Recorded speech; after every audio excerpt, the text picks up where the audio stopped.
thrown out by the speaker, the sessional speaker, for trying to speak out on behalf of the great people of Nandi. I know, as you are aware, as per the standing order of the Senate, this today was appearances of Cabinet Secretaries, Cabinet Secretary of Roads, Cabinet Secretary of Sports and Arts, and also Cabinet Secretary of National Treasury. The tradition of Parliament is that after the main question has been asked in the Senate, you are given opportunity to ask a supplementary question. And it is very unfortunate because I have been waiting for the CS of Roads, MURKOMEN, to grill him and ask questions in the Senate as per the standing orders. Came and insulted me in Nandi.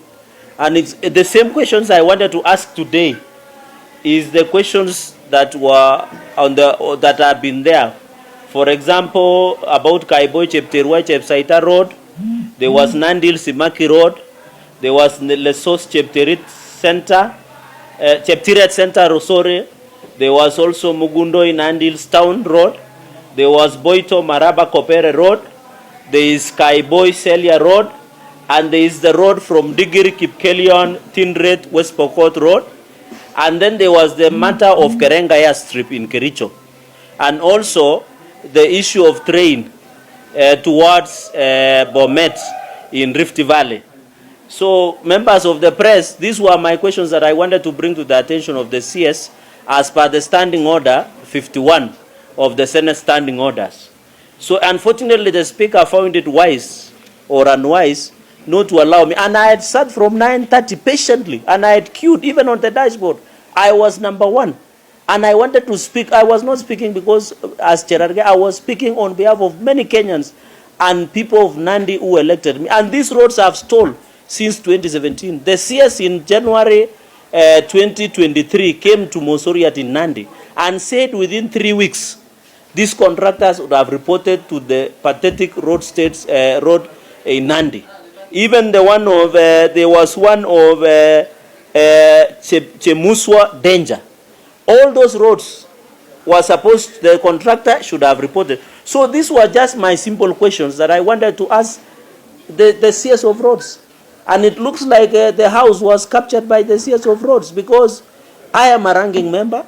I had queued earlier, and there is a standard and tradition of Parliament where you give priority to ranking members. It has been established in Commonwealth tradition. Number two, the question was on Kerengaya Strip, Eldoret International Airport, Kisumu International Airport, the leaking, JKI roof. Those were my questions that I wanted to ask to find. Why would you form a committee of 10 people to fix a leaking roof? Which country are we, what are we saying as a nation? It shows to the incompetence of CS MURKOMEN. Because if he will form a committee to fix a leaking roof, what will happen to roads that have stalled in Nandi? He will form a whole African Union or United Nations to come and fix the roads in Nandi. Because if he cannot fix a leaking roof, if it is to fix, I can imagine, what about the stalled roads in Kenya? So that is the incompetence I wanted to call out on the floor of the House. And it is very unfortunate that because of other dynamics, he captured the House to suit to his feet. Because even he was making sniping remarks. He was even answering senators directly, which is not the procedure of the standing orders.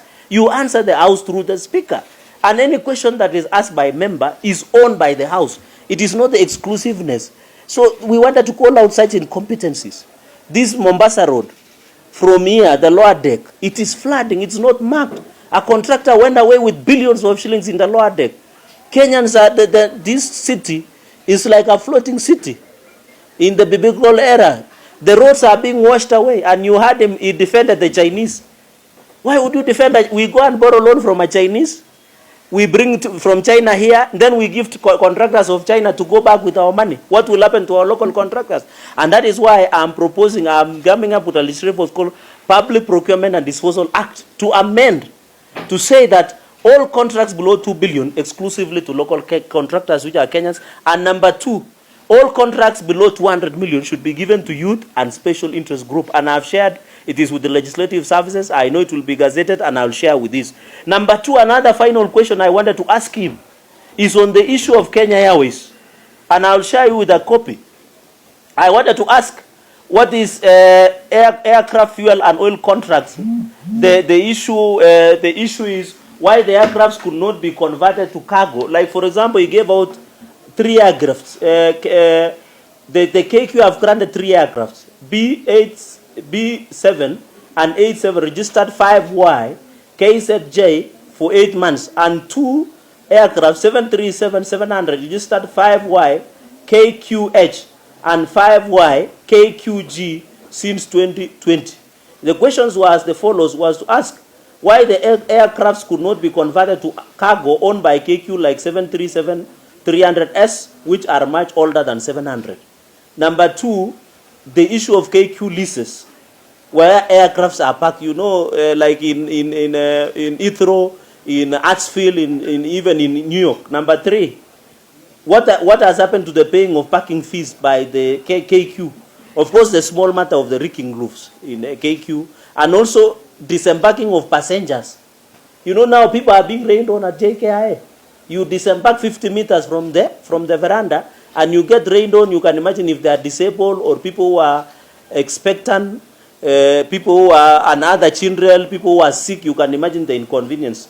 And then there have been also removal of parts of some of the station aircrafts, and I'll give you this so that you get the specifications of that aircraft. And then the issue of financial losses, including why would you donate to Mangu High School a plane which is still new? And this plane, if you look at this plane, why would you donate a plane that is worth $100 million to a school? You donate toys. What do you expect a high school child to do with a plane? And this plane is still new. That plane, according to the valuation, is $100 million. And it could have generated around $600,000. I've done my homework very well. That's why they feared me speaking at the floor of the House. Some people could have gone for long call and short call combined. Was the aircraft? Because we wanted to see the value report. These are serious issues. I am not personal. I'm just asking questions that are there. And then what about the book value? So and then the operational capability, the implementation of the Senate report of 2015, McKinsey report of 2015-2016, Deloitte report of 2016, and the famous small matter of Polish 5 consultants of 2019, and then this group, the one called Steer Group of March 2021. We wanted to know how much audit was paid by KQ, what were the recommendations, what are the AI expatriates expected to be there. So these were they were only 3 questions. The roads in Nandi, the issue of Cherargei Strip, and in Eldoret International Airport, the small matter of reeking roofs, and then the JKI, Kisumu. Kisumu does not even have a sewerage, Kisumu International Airport. And you know, Cherargei, by the way, is very interesting, because it's the only airport in Africa and in the world where you get stuck. Have you guys seen a plane which gets stuck? And it is the only plane where you board while wearing a gumboot. Some of us wear a gumboot so that we board, we go to the farm. But Cherargei Strip is the opposite, and you saw what happened. So these were the issues, the 3 questions. I didn't want to be personal, but it seems he has, and I want to say without fear of contradiction, personally, sinunui uoga, because bei ya uoga ilishuka, hata wakinipea free, siwezi nunua. So I know truth will always stand with me. The people like Jean Marie Serone, the people who stood with the right are still remembered because they stood with the people. I want to assure my people of Nandi and the great people of Kenya, we shall continue speaking the truth and doing our oversight work without fear of anybody, including 10% from Chinese. You don't go and eat 10% of Chinese and come and vomit out our legs. We'll call you out when time comes. And I still have many doors here to show when the CS visited. That one is too hot, eh? Can we? He visited, I'm trying to get China Wuyi. In China, he has visited China severally. And you heard at the floor of the House defending Chinese contractors. Where will the hustler contractors who voted for us go if you are giving them contract? Because he received a bribe, and I am daring him to come clean on the allegation of receiving $100 million from China Wuyi when he visited in the month of between June and October. I want him to come out and tell the country Because every time when he came to insult me in the funeral, he defended the Chinese contractor. Who will defend Kenyans who are contractors? Or does it mean Kenyans, we don't have capacity of doing roads? Even slashing and clocking drainages, do we need Chinese to come and slash? Where will our young people who do not have jobs go? So I want to dare him to tell the country what agreement did they agree on allegations of receiving $100 million from China, where he was paid an upfront of $50 million. And we have all the facts. We have the flight manifest. We know where the money is in Dubai. It is that some of us are just keeping what we call decency. But it has reached a time that the country must know the truth. And that is why he decided to ensure he gets protection from the House, so that some of us do not speak and tell the country the truth. So no questions. I will rest at that. I will keep in touch. I'll just give you the one of KQ so that you can get